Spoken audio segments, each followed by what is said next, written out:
خلاص كفاية بقى كفاية. جاري مسح الذاكرة. 3 2 1. ايه ده؟ انا فين؟ وانا ايدي متعورة ليه؟ مين اللي عمل فيا كده؟ وانا ليه مش فاكرة حاجة؟ حبيبتي ايه ده؟ هو ايه اللي حصل؟ ومين اللي عمل فيكي كده؟ انت كويسه؟ تعالي روحي المستشفى بسرعه. ثانية واحدة ثانية واحدة اسراء انا لازم اطمن عليك. ثانية واحدة. اسمي إسراء. أنا مش فاكرة حاجة. انت اكيد ذكرياتك كلها اتمسحت. انا احمد جوزك. جوزي؟ طب لو جوزي ذكرياتك ما اتمسحتش ازاي؟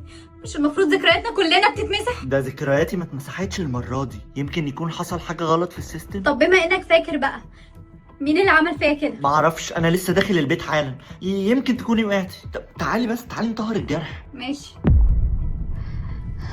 اسراء بقيتي احسن دلوقتي؟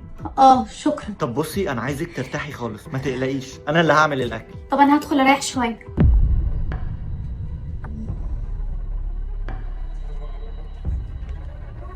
هو عمره ما نسي حاجة؟ انتي بس اللي دايما بتنسي. هو عمره ما نسي حاجة؟ انتي بس اللي دايما بتنسي. حبيبتي يلا ناكل، الاكل بقى جاهز خلاص. حاضر جاي حالا. وعملتلك كمان الشوربه اللي انت بتحبيها. ها ايه رايك؟ حلو قوي، تسلم ايديك. هو الريموت فين؟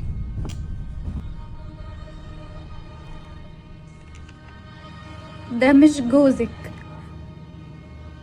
انتي لازم تلاقي موبايلك.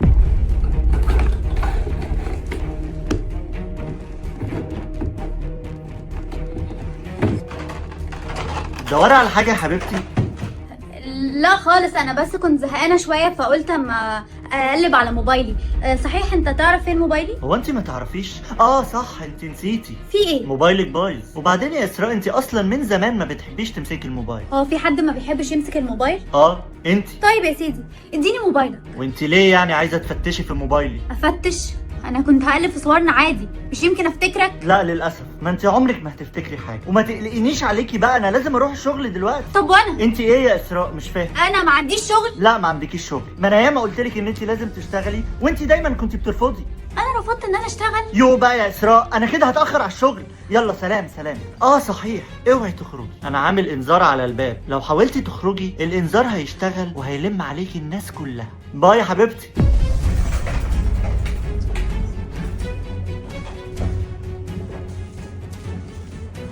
ليه؟ اسراء